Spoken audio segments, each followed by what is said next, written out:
decir, se impuso la ciudadanía a estas bestias. Se impuso la república. Hay un republicanismo en algún lugar. Mientras el fiscal general nombrado por el chavismo y el presidente de la Asamblea Chavista se proclaman o se autoproclaman como poetas, sin que ninguna crítica literaria los respalde, sin que ningún lectorio esté pendiente de sus letras, el más grande de todos, el más importante de todos, pasa directo al foso del cementerio y del silencio. Regularmente vemos cómo tratan a las universidades, vemos que el presupuesto de la Universidad Central de Venezuela que se solicita, el gobierno apenas le da el 0,5% y eso te habla de no nos interesa que ustedes piensen, no nos interesa que ustedes reflexionen.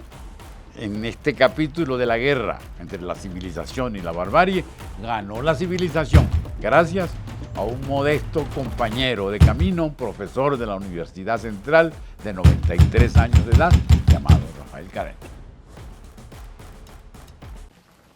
En su afán de hegemonía comunicacional y demás, el chavismo ha tenido también una suerte de desprecio al conocimiento y hacia la cultura. Y esta semana lo vimos con una tímida felicitación al poeta Rafael Cadenas, este barquisimetano que se ha alzado con el premio Cervantes de la Lengua, que es el premio Nobel de Literatura, pero en español, que dista muchísimo sobre lo que vimos, sobre todo en redes sociales, de personas de todos los ámbitos diciendo, bueno, se me salieron las lágrimas, a lo mejor no he leído a este hombre, pero hoy yo como venezolana me siento orgullosa de verlo ahí. Algunas personas sí conocían su vasta obra, pero otros decían, como venezolana yo me siento orgullosa de que esto esté pasando. Tú dijiste que había habido una tímida... Sí, un tímido saludo que hizo Maduro diciendo felicitaciones ojalá al poeta. Ojalá y no lo hubiera hecho, porque era colarse en un lugar y en una logia que no les corresponde. Y aquí yo quiero ser totalmente categórico. Me sorprendió realmente que dijera eso. Yo no supe que saludó a Cadenas, pero sería un mínimo, una mínima gotera de referencia y de deferencia para una representación fundamental de la cultura venezolana.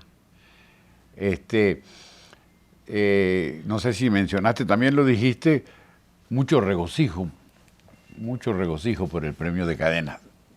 El Cervantes. Primera vez que un venezolano se gana el Cervantes. Es el premio Nobel de las letras escritas en castellano o en español. Óyeme, esto es echar las campanas al vuelo. Si tú no lo has leído, no importa. Seguramente buena parte o la mayoría de los venezolanos que están regocijados por este acontecimiento, por este premio, no lo hayan leído, pero no importa. Es que él encarna a una parte fundamental de la sociedad venezolana que se identifica con las bellas letras, con las artes, con la sensibilidad de un creador. Yo creo que eso dice cosas muy buenas de nosotros. Dice cosas y muy cosas buenas. Muy malas del gobierno, por fortuna.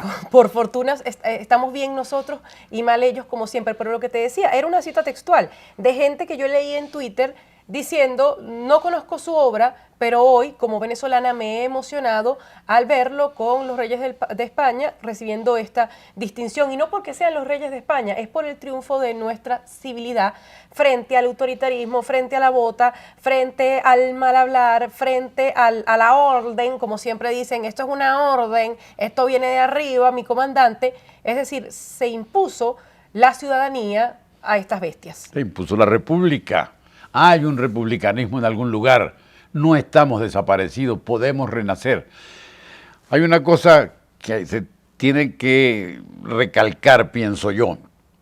La modestia de Rafael Cadenas. Nadie sabe realmente de la obra de Rafael Cadenas en la medida en que él no se propuso divulgarla. ¿Cuándo salió Rafael Cadenas en cadenas de televisión? ¿Cuándo hizo programas de radio? ¿Cuándo estuvo robando cámara? Nunca, porque él no es así. Rafael Cadenas es la encarnación de la modestia, la encarnación de la sensibilidad más moderada y exquisita. Cuesta sacarle las palabras. Bueno, pero entonces quiere decir que no hubo una campaña previa para que él se encumbrara hasta la cúspide. Fue su palabra. ¿Dónde sonaba su palabra? en un aula de clases de la Escuela de Letras. La Escuela de Letras de la Universidad Central de Venezuela es una capilla que reverencia a Rafael Cadenas. ¿Quiénes lo reverencian? Los muchachos que estudiaron con él. La gente que cuando llega Cadenas a un lugar se levantan en señal de respeto.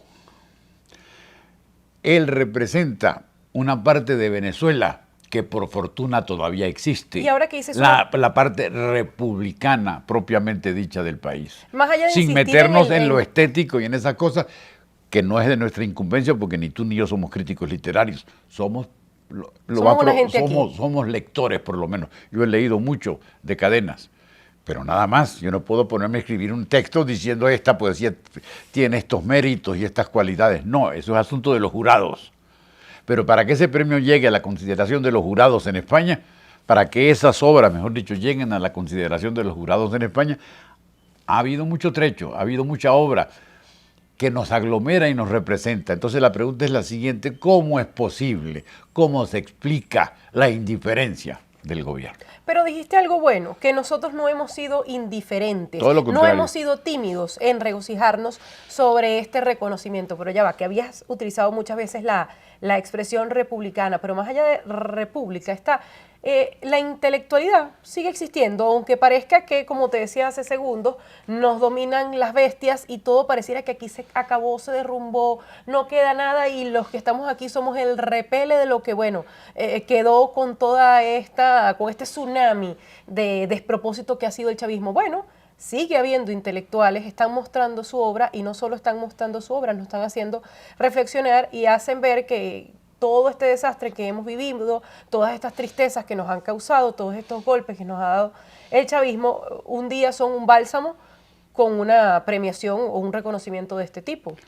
Así es, exactamente. Es que nos quedamos cortos, tendríamos que repetir los calificativos habituales, en este caso de fenómenos sensacionales y extraordinarios. Mire, yo te hablaba del desprecio por la cultura, porque regularmente vemos cómo tratan a las universidades, vemos que el presupuesto de la Universidad Central de Venezuela que se solicita, el gobierno apenas le da el 0,5% y eso te habla de no nos interesa que ustedes piensen, no nos interesa que ustedes reflexionen, nosotros nada más les queremos dar un pedazo de pan y un vaso de agua para que ustedes estén todo el tiempo dependiendo de nosotros. Pero más allá de que se rompe quizás ese mito de que todos somos dependientes del Estado y de que aquí ya no hay espacio para la reflexión, está también el interés que han tenido en tener su propio círculo de poetas. Te voy a dar dos ejemplos y los dos son fiscales. ¿Te acuerdas del fiscal Isaías Rodríguez, aquel que tuvo el testigo estrella y el testigo estrella del asesinato de Anderson? Lo vio a los ojos y él lo miró. Ese se la pasaba declamando en Venezolana de Televisión y tenía poemarios, es decir, sí lanzan sus poemas por televisión. Perdóname, no solo tenía poemario, esta grosería es protuberante. Una colección clásica venezolana es la Biblioteca Ayacucho. Realmente es un compendio de las letras más importantes de todo el continente. Ahí no escribo yo, ahí no escribes tú, ahí escribe Sarmiento, ahí escribe Rómulo Gallegos, ahí escribe Octavio Paz. Pues tuvieron el tupé de incluir en la Biblioteca Ayacucho un poemario de Isaías Rodríguez. Perdóname, pero entonces no puede ser.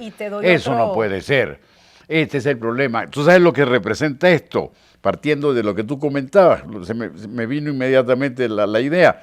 Esta es la lucha entre la civilización y la barbarie, y ahorita triunfó la civilización. La civilización y la barbarie que denunció Sarmiento en Argentina en el siglo XIX, Julio César Salas a principios del siglo XX en Venezuela, y después Rómulo Gallegos en Doña Bárbara. Pero así de simple. Esto le puede parecer exagerado, pero no me vengan a decir ustedes que se publique en la Biblioteca Ayacucho al doctor Isaías Rodríguez y que no haya ninguna comunicación oficial.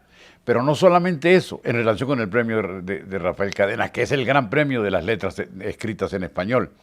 La prensa dependiente del gobierno. Yo vi en el kiosco Últimas Noticias, porque bajé a verlo especialmente. Aparte de que podía comprar cigarros, yo quiero ver Últimas Noticias. La gran noticia en primera plana, 6 columnas, llegaron las lluvias. Tremenda noticia, llegaron las lluvias. Que te decía ya estaba lloviendo, no necesitábamos que lo dijera Últimas Noticias. Saca el paraguas tengo. Entonces seguí revisándolo un poquito en el kiosco. Ni la C de cadena. Esto no puede ser. ¿Qué te decía? Esto Maduro no puede tuvo ser. Yo una- quiero ver qué dijo el Canal 8. Yo quiero ver qué dijeron canales tipo Globovisión. Absolutamente nada. Son los voceros, la encarnación de la representación de la barbarie. Y eso hay que decirlo. Pero también hay que decir cómo está la otra parte. ¿Dónde está la otra parte? La civilización vinculada a la cultura y a la sensibilidad republicanas. Es la gente que se contenta sin haberlo leído. Lo que dije antes, ¿quién ha visto a Cadenas en televisión? ¿Quién ha visto a Cadenas robando cámara? ¿Quién ha visto a Cadenas en regocijos sociales? Nadie. Eso no existe. Él es un poeta y el poeta no anda en esas pendejeras, en esas exhibiciones de relumbrón. Y eso es lo que ha acogido la sociedad venezolana, bendito sea Dios, que sí que estamos vivos. Quiere decir que estamos vivos, que sí es cierto que la civilización, si perdió estos rounds y estos capítulos de una historia oscurecida, puede renacer porque la gente está contenta. Y eso nos remite a la existencia de un oficio de expresión, de sensibilidad, que ha existido en Venezuela y que en este momento representa Cadenas. Pro Da Vinci, este portal tan importante que yo suelo visitar, hizo un reportaje hace un par de días sobre todos los premiados venezolanos, más de 60. La cúspide es Rafael Cadenas, pero aquí se le dio un premio internacional a figuras como Andrés Eloy Blanco, Antonio Raiz, Alfredo Silva Estrada, Oscar Marcano, nada menos que Salvador Garmendia, 60 y pico. Todos fueron celebrados por los gobiernos correspondientes. Todos fueron divulgados en la prensa con bombos y platillos. ¿Hasta cuándo? Hasta ahora. Llegó un primer premio, que recuerdo porque es el que tengo más cercano, de Yolanda Pantin. Se ganó el García Lorca. Silencio sepulcral. Se ganó el García Lorca también, antes el propio Rafael Cadenas, y se ganó el premio de las letras Sofía Reina también. Sofía. Silencio sepulcral.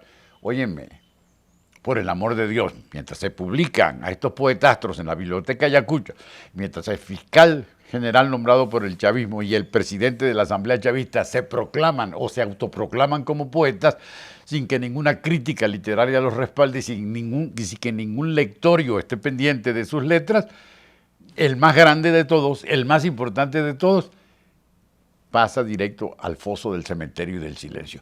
Perdóname, pero eso dice mucho de nosotros como sociedad en la medida en que lo celebramos, pero también del régimen que tenemos, que desde el punto de vista político es gravísimo, ya no cultural o de civilización o de republicanismo, de lo que lo quieran llamar ustedes, de conexión con la realidad. Pero es que no solo es conexión con la realidad, es el afán hegemónico, porque te decía, Claro. Maduro sí lo nombró en cadena no, en el programa nuevo que tiene con la inteligencia artificial, Cira, creo que se llama la pareja que Sí, tiene, sí, sí. la conductora. Él celebraba y decía, felicitamos al poeta Rafael Cadenas, que hoy ha recibido el premio Cervantes, punto, hasta ahí quedó. Fin. Pero ¿sabes a qué aplaudió? Dientes pusieron después. ¿Sabes qué aplaudió? El stand de Venezuela en la Feria Internacional del Libro en Bogotá, Colombia. ¿La aclamaron? Según él. Y lo impresionante es que el ¿según quién? Según Maduro. ¿Aclamaron a quién? No. Retrocede la cinta. Ajá. Es decir, Maduro aplaudía su propio stand Un de la stand que feria tiene de de la ellos Feria del mismos. Libro. Pues el gobierno tiene su stand ¿Y en qué la muestra feria. en un stand? Aquí, Bueno, hay principal expositor, aquí hay actividad editorial, te pregunto. No la hay. Aquí O hay bueno, sí la librería. hay, claro que, ¿Cuál? O sea, hay librerías acabadas, pero sí hay actividad editorial. Bastante Sergio aquí Dávar hubo. hace bastante El pobre esfuerzo. Sergio, con quien estuve la semana pasada, mira lo que le cuesta publicar. Yo acabo de leer un libro que lo recomendé por Twitter, el libro de tu colega. El Tren de Aragua, de Rona Rísquez. De Rona Rísquez Pero para sobre el terminarte Tren el de Aragua, cuento. pero lo que costó sacar ese libro. Ajá, pero para terminarte el cuento, lo que te decía, el aplauso de Maduro en esa oportunidad iba a su propio stand Claro. de la Feria del Libro en Bogotá, y decía, y el stand de Venezuela lleno, y el que sale como que haciendo las lecturas es el ministro de Comunicación, Freddy Ñáñez. Y Él no es poeta. que yo creo que también ese Ah. también Freddy Ñáñez es poeta junto con el nuevo fiscal, el fiscal designado por la constituyente, a quien no nombramos porque del que yo hablaba era de Isaías Rodríguez. Que Bueno, también Tarek fue William fiscal, Saab fue también. vicepresidente. Ay, ¿verdad que tuvo todos los cargos? Sí. Bueno, Tarek William Saab también es poeta, celebrado, aclamado, publicado y con bautizos en plena televisora. Pero yendo hacia otro punto, tú nombrabas glorias venezolanas que fueron celebradas y que no solo fueron celebradas por los gobiernos, sino que aún hoy, son lectura obligatoria en el colegio. Doña Bárbara, tienes que leerlo, Claro. tienes que leer La Maravilla, que es Casas Muertas, Sí. tienes que leer a Andrés Eloy Blanco. ¿Qué debe pasar quizás a partir de hoy con Rafael Cadena? Si a lo mejor no está en el pensum del Ministerio de Educación. Ni va a estar. Ni va a Mientras, estar, mientras ellos gobiernen. pero la maestra, el maestro, el profesor, creo que también es tarea de toma este poemario, toma este texto y ábrelo, que este hombre es hoy nuestro máximo embajador. El profesor se guía por unas didácticas del ministerio Bueno, y por, tampoco son muchos unos manuales del ministerio. Pueden ir un poco más. Y caramba, y está muy muerto de hambre para estar pensando en felicidades y en glorias patrias y en glorias de las letras es verdad. y en el Parnaso. Eso hay que considerarlo. Tiene que haber una guía superior. El ministerio determina la orientación de la educación. Y en este caso, no me parece a mí que estén dispuestos a orientar hacia la apología o por lo menos al mínimo reconocimiento de un autor tan importante como Rafael Cadena. ¿Qué? Rafael Cadena fue comunista. Rafael Cadena Bueno, y tuvo que estar exiliado pasó también. 5 meses preso porque pretendieron tomar la universidad, él y un grupo de estudiantes. Rafael Cadena vivió el exilio y regresó a ser un simple y común profesor modesto de la Escuela de Letras. Fíjese a dónde llegó. Bueno, pues recuérdense por lo menos de que alguna vez fue revolucionario, si eso les importa tanto. No, la historia, toda la historia, pero en este caso la historia de la cultura, la hacen a su imagen y semejanza, a su imagen y semejanza. Si no tienen letras, si no tienen pensamiento, si no tienen sensibilidad para vincularse con la realidad, hay que ignorar lo que hubo. Y lo que hubo es importante. Aquí ha habido, por lo menos a partir de la dictadura de General Gómez, un elenco de intelectuales y de artistas pensando en Venezuela y tratando de reconstruir para bien a Venezuela. Eso desemboca en Rafael Cadenas, para que lo sepan los amigos. Mira, tenía dos ideas orbitando acá cuando decías que, bueno, ya es difícil imprimir, es difícil la función de una editorial, pero ¿sabes qué te voy a recordar? Que unas semanas antes de caer en desgracia, el funcionario chavista Hugo Belroa publicó un libro, le fue publicado un libro, Lo aclamaron. le fue celebrado por parte de quienes hoy están en la parte alta del chavismo, pero también me lleva a recordar que Hugo Belroa es uno de los sí, de presos. uno de los que está metido Sí, preso sí. por la trama de PDVSA, pero me lleva a recordar también el episodio en el libro de George Orwell 1984 cuando esos funcionarios burocráticos quieren como que eliminar la historia. ¿Cómo se llamaba ese? El Ministerio de la Verdad lo llamaban. Ministerio de la Que lo Verdad. metían como en una cajita donde desaparecían. Claro. No recuerdo cómo se llamaba el dispositivo. Pero el que estaba, el funcionario encargado, lanzaba eso al buzón de la desmemoria y esa historia ya no existía. Claro. Y eso han hecho con Hugo Belroa. Pareciera que nunca nadie estuvo con Hugo Belroa. Pareciera que Hugo Belroa jamás apareció en ninguna actividad chavista. Incluso el diario Tal Cual, el periodista Víctor Amaya, ponía en su cuenta en Twitter la edición que le hizo el programa de Diosdado Cabello con el Mazo Dando a un video anterior donde Hugo Belroa aparecía aplaudiendo y resulta que hicieron una Diosdado edición... Cabello es crítico literario, es que no lo ubico bien. No, pero ya no estoy hablando de crítica literaria, te estoy diciendo de este afán no que era tienen. para saber. El afán que tienen en borrar la historia o en borrar lo que no les conviene. Bueno, salía Hugo Belroa en ese acto al que te hago referencia y resulta que cuando repitieron el acto, lo borraron, lo cortaron, tijera, Bueno, sí, edición, no apareció pero más. perdóname, Adriana, si hicieron No un te nuevo perdono. retrato de Bolívar, ¿qué nos extraña? De Bolívar hay evidencias físicas de cómo era desde muchacho. Un primer retrato de Bolívar, un chamo de 14, 15 años, pelo rubio, viajando a Madrid. Ahí empieza una cadena de iconografía que nos retrata, que nos muestran a la perfección cómo fue aquel sujeto, hasta que envejeció. Bolívar ya encorvado y arrugado al borde de la tumba, todo lo tenemos documentado. Resulta que no, ese no es Bolívar. Bolívar es este que yo quiero que me lo pones un poquito más negrito y un poquito más revolucionario y un poquito más transgresor. Perdóname. Entonces de ahí a la coronación de Isaías Rodríguez solamente hay un paso. O esta cantidad de pretendidos escritores y de pretendidos poetas. Yo pienso que en todo caso, y esto puede parecer contradictorio, este es un momento estelar de la cultura venezolana. asciende a las alturas del premio Cervantes Rafael Cadena sin proponérselo, sin lobbies, sin plata, por detrás moviendo una campaña para que llegara al trono. Y la gente del pueblo, la gente común y corriente, los muchachos, los estudiantes, los profesores, los colegas, los amigos, estamos felices. Perdóname, en este capítulo de la guerra entre la civilización y la barbarie, ganó la civilización gracias a un modesto compañero de camino, profesor de la Universidad Central de 93 años de edad, llamado Rafael Cadena. Y como fue tendencia en Twitter ese lunes que recibió el reconocimiento, #arribacadenas. Así cerramos este manual de malas maneras. El profesor Elías Pino Iturrieta. ¿Y quién está aquí? Naguará. Claro, como Rafael es de Barquisimeto, se puede decir Naguará a Núñez Rabascal. Que no tiene nada de Naguará porque es de la barbarie del Oriente. No hay ni modo. Ni modo. Así cerramos.